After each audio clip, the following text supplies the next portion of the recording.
الحمد لله نحمده ونستعينه ونستغفره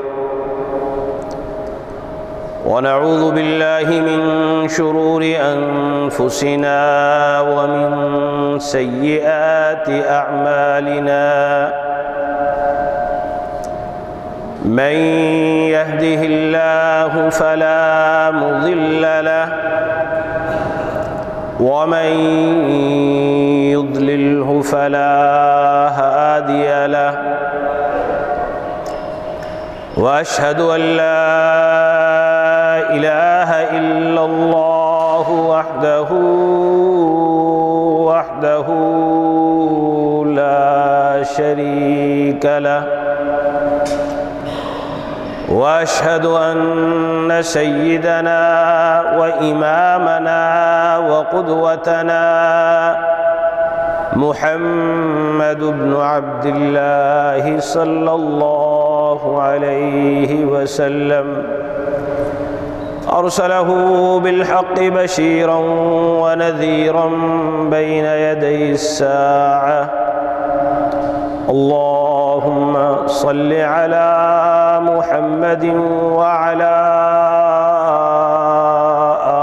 آل محمد كما صليت على إبراهيم وعلى آل إبراهيم إنك حميد مجيد اللهم بارك على محمد وعلى آل محمد كما باركت على إبراهيم وعلى آل إبراهيم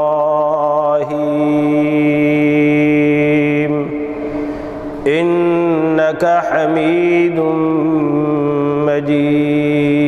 مجيد أما بعد فإن خير الحديث كتاب الله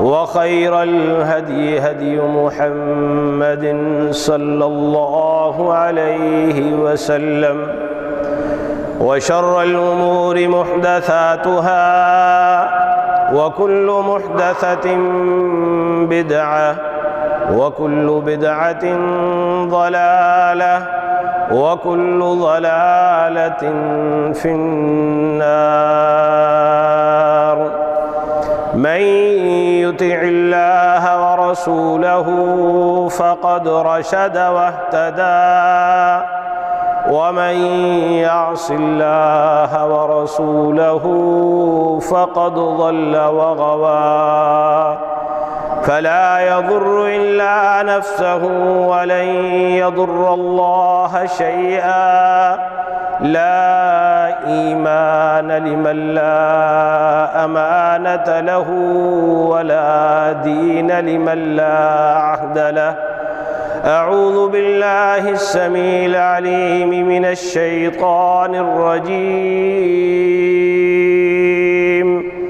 بسم الله الرحمن الرحيم ولا تحسبن الله غافلا عما يعمل الظالمون إنما يؤخرهم ليوم تشخص فيه الأبصار مهطعين مقنعي رؤوسهم لا يرتد إليهم طرفهم وأفئدتهم هواء وأنذر الناس يوم يأتيهم العذاب فيقول الذين ظلموا ربنا أخرنا إلى أجل قريب نجب دعوتك ونتبع الرسل أولم تكونوا أقسمتم من قبل ما لكم من زوال رب اشرح لي صدري ويسر لي أمري واحلل عقدة من لساني يفقه قولي اللهم انفعنا بما علمتنا وعلمنا ما ينفعنا وزدنا علما رب أعوذ بك من همزات الشياطين وأعوذ بك رب أن يحضرون۔ ہر قسم کی حمد و ثنا، ہر قسم کی بڑائی، کبریائی، تعریف، تمجید اور تقدیس اللہ وحدہ لا شریک کے لیے، جو اکیلا ہی تمام حمدوں، ثناؤں، کبریائیوں اور بڑائیوں کا مالک و حقدار ہے۔ صلاۃ و سلام سیدنا و سید الاولین والآخرین، امام المتقین، شفیع المذنبین، صاحب لواء الحمد جناب محمد الرسول اللہ صلی اللہ علیہ وسلم کی ذات گرامی پر مختصر حمد و ثنا اور درود و سلام کے بعد اللہ رب العزت والجلال کا اپنے بندوں کو یہ حکم ہے کہ ادعونی استجب لکم، اے میرے بندو مجھے پکارا کرو، مجھ سے دعا کیا کرو، میں تمہاری دعاؤں کو قبول کروں گا، تمہاری پکار کا جواب دوں گا۔ اجیب دعوت الداعی اذا دعان فلیستجیبوا لی ولیؤمنوا بی لعلہم یرشدون۔ اور اللہ رب العزت والجلال کے اسی حکم پر عمل کرتے ہوئے اللہ تعالیٰ کے بندے صبح و شام، دن رات، خلوت اور جلوت میں اللہ رب العزت والجلال کے سامنے گڑ گڑاتے ہیں، اللہ تعالیٰ کے سامنے دامن پھیلاتے ہیں، اپنے آنسو بہاتے ہیں، اللہ رب العزت والجلال سے توبہ اور استغفار کرتے ہیں، اللہ رب العزت والجلال سے مناجات اور سرگوشیاں کرتے ہیں، اللہ رب العزت والجلال کو راضی کرنے کی کوشش کرتے ہیں۔ یہ بات سب کو معلوم ہے، لیکن ایک سوال کرنے والے نے سوال کیا کہ پوری کائنات میں اللہ رب العزت والجلال کے بندے جو اللہ تعالیٰ کے سامنے دامن پھیلاتے ہیں، گڑ گڑاتے ہیں، آنسو بہاتے ہیں، صبح و شام اللہ رب العزت والجلال کو پکارتے ہیں، اس کو راضی کرنے کی کوشش کرتے ہیں، اور ان کی تعداد سینکڑوں میں، ہزاروں میں نہیں، کروڑوں میں نہیں، اربوں میں ہے، لیکن اس کے باوجود ان آنسوؤں کا اور ان گڑ گڑاہٹوں کا، ان مناجات اور ان سرگوشیوں کا اللہ رب العزت والجلال کے ہاں کوئی مول کیوں نہیں پڑتا؟ اللہ رب العزت والجلال اپنے ان بندوں کی دعائیں کیوں قبول نہیں کرتا؟ حالانکہ اس کا دعویٰ ہے کہ استجب لکم، لوگوں مجھے پکارو میں تمہاری دعا قبول کروں گا۔ اذا سألک عبادی عنی فانی قریب، پروردگار کہتا ہے کہ جب میرا بندہ مجھ سے سوال کرتا ہے تو میں اس کے بہت قریب ہوتا ہوں، اور سوال کرنے والے کے سوال کو پورا کرتا ہوں، دعا کرنے والے کی دعا کو قبول کرتا ہوں۔ سائل کہتا ہے کہ اللہ رب العزت والجلال کے بندوں پر مشکلات آتی ہیں، اللہ رب العزت والجلال کے ماننے والوں پر مصیبتیں اور تکلیفیں آتی ہیں، دنیا بھر میں اسلام سے نسبت رکھنے والے، اللہ رب العزت والجلال سے تعلق رکھنے والے، اسلام کو ماننے والے، جناب محمد الرسول اللہ صلی اللہ علیہ وسلم کی طرف نسبت کرنے والے، کہیں ان کو لاک ڈاؤن میں پابند کیا ہوا ہے، کہیں ان کے خون بہائے جا رہے ہیں، کہیں ان کی عصمت دری کی جا رہی ہے، نہ بچے محفوظ ہیں، نہ عورتیں محفوظ ہیں، نہ جوان محفوظ ہیں، نہ بوڑھے محفوظ ہیں۔ کہاں جاتی ہیں ہماری دعائیں؟ اللہ رب العزت والجلال کہ یہ بندے سارا کچھ لگا کر اللہ رب العزت والجلال کے حضور اپنی ساری صلاحیتیں وقف کر دیتے ہیں ان ظالموں کے خلاف بد دعا میں، پھر ہماری دعائیں قبول کیوں نہیں ہوتی؟ پہلی بات تو یہ ہے کہ یہ ہماری غلط فہمی ہے کہ اللہ رب العزت والجلال ہماری دعائیں قبول نہیں کرتا۔ بسا اوقات ایسے ہوتا ہے کہ دعا قبول ہو جاتی ہے، ہمیں نظر نہیں آ رہی ہوتی، ہمیں احساس نہیں ہوتا۔ مصیبت آتی ہے، بندہ اللہ رب العزت والجلال کی طرف رجوع کرتا ہے، اللہ تعالیٰ کے سامنے گڑ گڑاتا ہے، آنسو بہاتا ہے، اللہ تعالیٰ کے سامنے اپنے گناہوں کا اعتراف کرتا ہے اور اللہ رب العزت والجلال سے وعدہ کرتا ہے، لیکن مصیبت ویسے قائم رہتی ہے، بندہ سمجھتا ہے کہ شاید میری دعا قبول نہیں ہوئی۔ یہ بندے کی غلط فہمی ہے۔ یہ دعا کی قبولیت ہی ہے کہ اللہ تعالیٰ نے اس مصیبت اور پریشانی میں تجھے اپنی طرف جھکا لیا ہے، اللہ تعالیٰ نے تجھے اپنے تعلق کی توفیق دے دی ہے۔ یہ تیری دعا کی قبولیت ہے کہ اللہ رب العزت والجلال نے اس پریشانی کے ایام میں، اس مصیبت کے ایام میں تجھے اپنے قریب کر لیا ہے، تجھے اپنی قربت اور اپنی محبت عطا کر دی ہے۔ پہلی بات تو یہ ہے کہ دعا قبول ہوتی ہے، لیکن ہمیں اس کا احساس اور ادراک نہیں ہوتا کہ ہماری دعا قبول ہو گئی۔ ملت کے اندر، قوم کے اندر، اہل اسلام کے اندر، اہل ایمان کے اندر بیداری پیدا ہوتی ہے، اپنے گناہوں پر پشیمانی ہوتی ہے، اور بیسوں ایسے ہوتے ہیں جو اللہ رب العزت والجلال کی طرف سے پکڑ کو اپنے لیے آزمائش اور امتحان سمجھ کر اللہ رب العزت والجلال کے قریب ہو جاتے ہیں۔ یہ بھی دعا کی قبولیت کا ایک طریقہ ہے۔ انسان گناہوں میں لت پت ہے، انسان گناہوں میں لت پت ہے، سر سے لے کر پاؤں تک گناہوں میں ڈوبا ہوا ہے، اللہ تعالیٰ کی طرف سے پکڑ آتی ہے، بندہ سارے گناہ چھوڑ کر اللہ رب العزت والجلال کے دربار میں سجدہ ریز ہو جاتا ہے۔ ناصیتی بیدک، یا اللہ میرا سب کچھ تیرے ہاتھ میں ہے، جو تو کہے گا وہ کرنے کے لیے تیار ہوں۔ اس سے بڑی دعا کی اور کیا قبولیت ہوگی؟ لیکن ہم سمجھتے نہیں، ہمیں ادراک نہیں ہے۔ اگر اس معنی میں بھی لے لیں کہ جس مقصد کے لیے ہم دعا کر رہے ہیں، جس مصیبت کے ٹلنے کے لیے ہم دعا کر رہے ہیں، وہ تو اسی طرح قائم و دائم ہے، اس کے بھی کچھ اسباب ہیں۔ دعائیں کیوں قبول نہیں ہوتی؟ دعائیں کیوں قبول نہیں ہوتی؟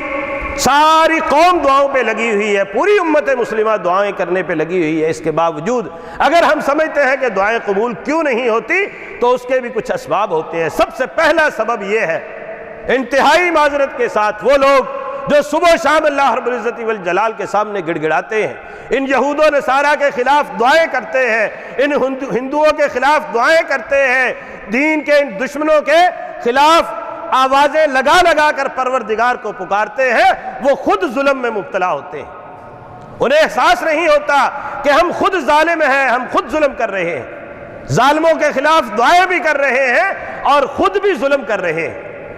قرآن کریم پڑھتے ہیں، اس سے پہلے بلکہ اللہ رب العزت والجلال پر ایمان لاتے ہیں، لیکن اس کی ماننے کے لیے تیار نہیں۔ اس سے بڑا اور ظلم کیا ہوگا؟ جناب محمد الرسول اللہ صلی اللہ علیہ وسلم کی محبت کے دعوے کرتے ہیں، آپ کی نبوت کو ماننے کے دعوے کرتے ہیں، لیکن آپ کے اسوہ حسنہ پر چلنے کے لیے تیار نہیں ہے۔ کون مسلمان ایسا ہے جو قرآن کریم نہیں پڑھتا، جسے قرآن کریم پڑھ کے لذت نہیں آتی، لطف نہیں آتا، لیکن اس پر عمل کرنے کے لیے تیار نہیں؟ کتنے ہی ایسے معاملات ہیں۔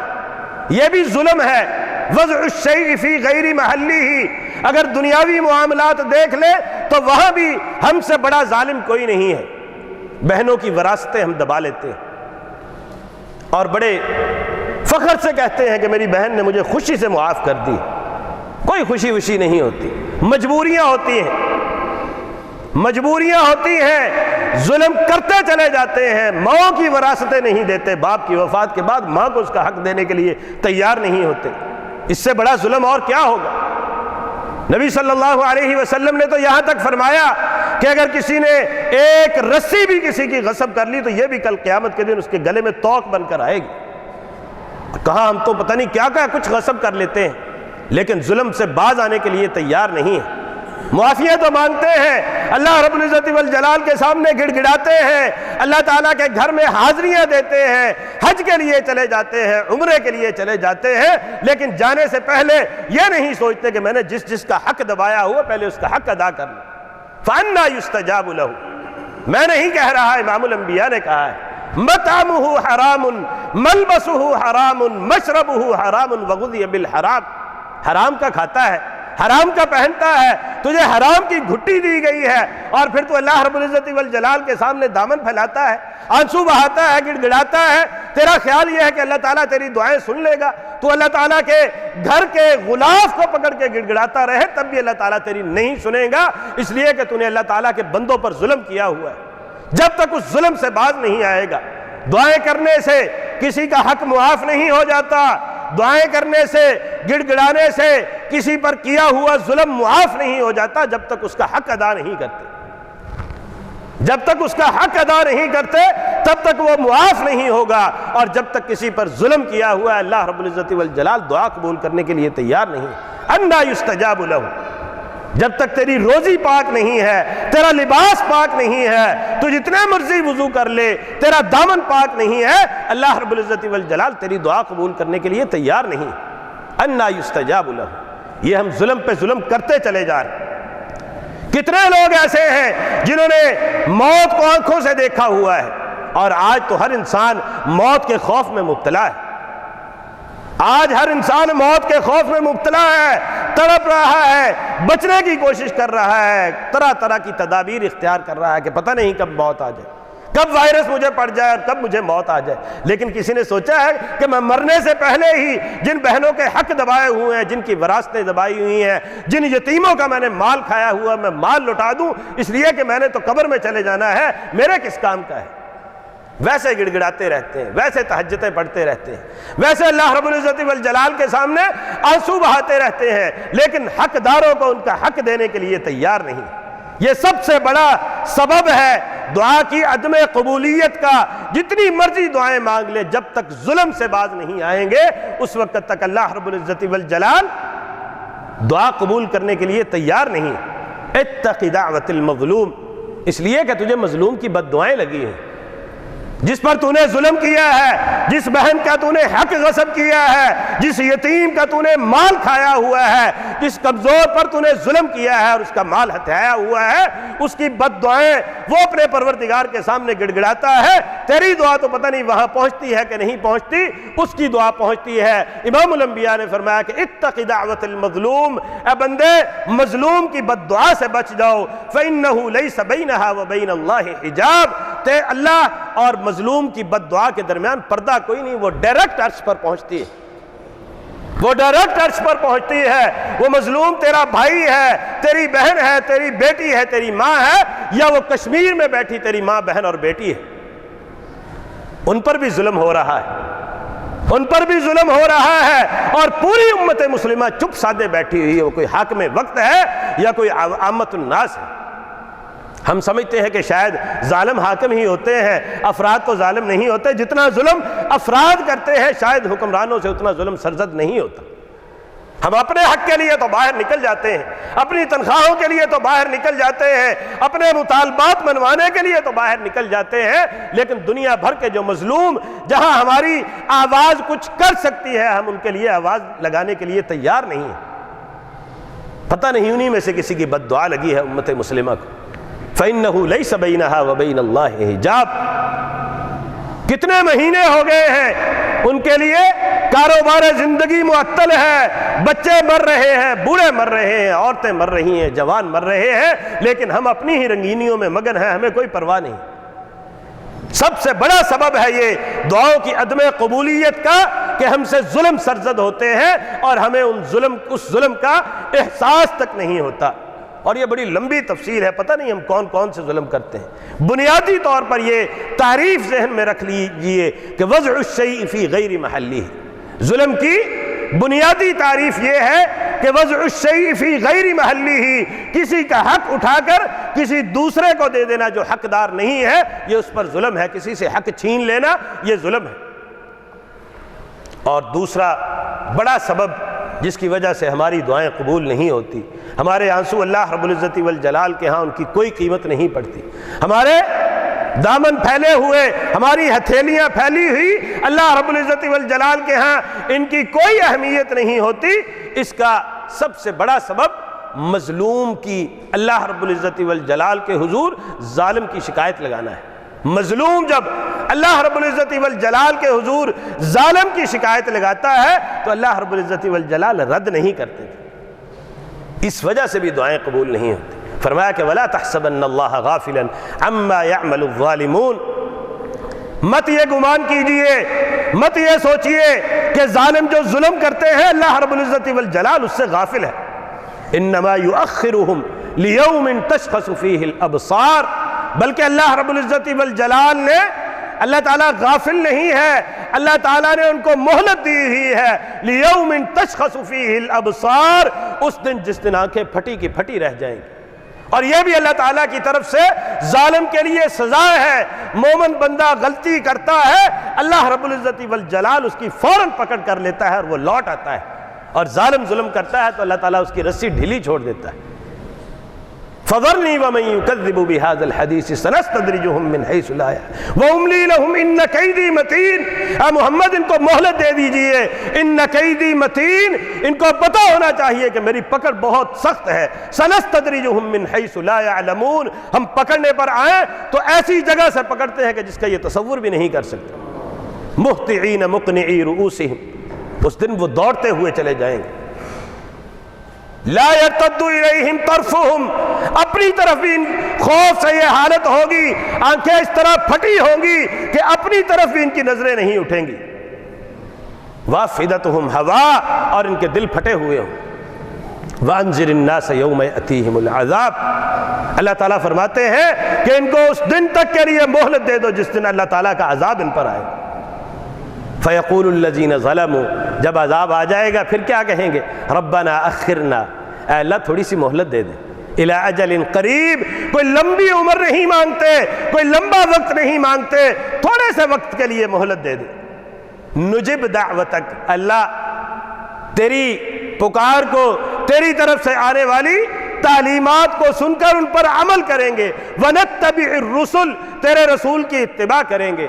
اولم تکونوا اقسمتم من قبل ما لکم من زوال، اللہ تعالیٰ فرماتے ہیں کہ اولم تکونوا اقسمتم من قبل، اور تم تو اس سے پہلے قسمیں کھایا کرتے تھے کہ ما لکم من زوال، تمہیں زوال نہیں آنے والا، تمہیں موت نہیں آنے والی، تم نے ساری زندگی اسی دنیا میں ہی رہنا ہے، تم نے مرنا نہیں ہے. تم تو قسمیں اٹھایا کرتے تھے. تم نے تو کبھی میت کو قبر میں اتارتے دیکھ کر عبرت نہیں پکڑی تھی، تم نے تو کبھی اپنی موت کو یاد نہیں کیا تھا.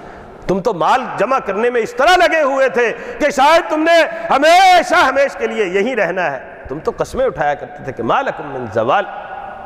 اس لیے میرے بھائیوں، اگر دعا قبول نہیں ہوتی، اگر اللہ رب العزت والجلال ہمارے آنسوؤں کی لاج نہیں رکھتا، اگر اللہ تعالی ہمارے دامن کو خالی لوٹا دیتا ہے، حالانکہ اس کا یہ کہنا ہے کہ مجھے شرم آتی ہے کہ میرا مومن بندہ میرے سامنے ہاتھ پھیلائے، دامن پھیلائے اور میں اسے خالی ہاتھ لٹا دوں، اس کے باوجود اگر وہ لٹا دیتا ہے تو اس کا بنیادی سبب یہ ہے کہ ہم ظالم ہیں.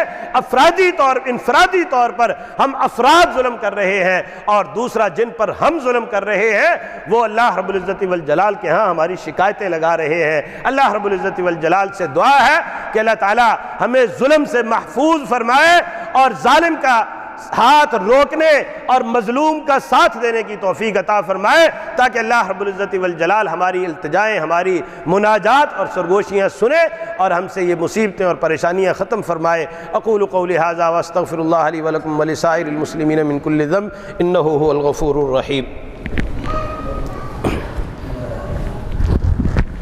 الحمد لله نحمده ونستعينه ونستغفره ونعوذ بالله من شرور أنفسنا ومن سيئات أعمالنا، من يهده الله فلا مضل له ومن يضلله فلا هادي له، وأشهد أن لا إله إلا الله وحده لا شريك له وأشهد أن سيدنا وإمامنا وقدوتنا محمد بن عبد الله صلى الله عليه وسلم أرسله بالحق بشيرا ونذيرا بين يدي الساعة إن الله وملائكته يصلون على النبي يا أيها الذين آمنوا صلوا عليه وسلموا تسليما اللهم صل على محمد وعلى آل محمد كما صليت على إبراهيم وعلى آل إبراهيم إنك حميد مجيد اللهم بارك على محمد وعلى آل محمد كما باركت على إبراهيم وعلى آل إبراهيم إنك حميد مجيد ربنا ظلمنا أنفسنا وإن لم تغفر لنا وترحمنا لنكونن من الخاسرين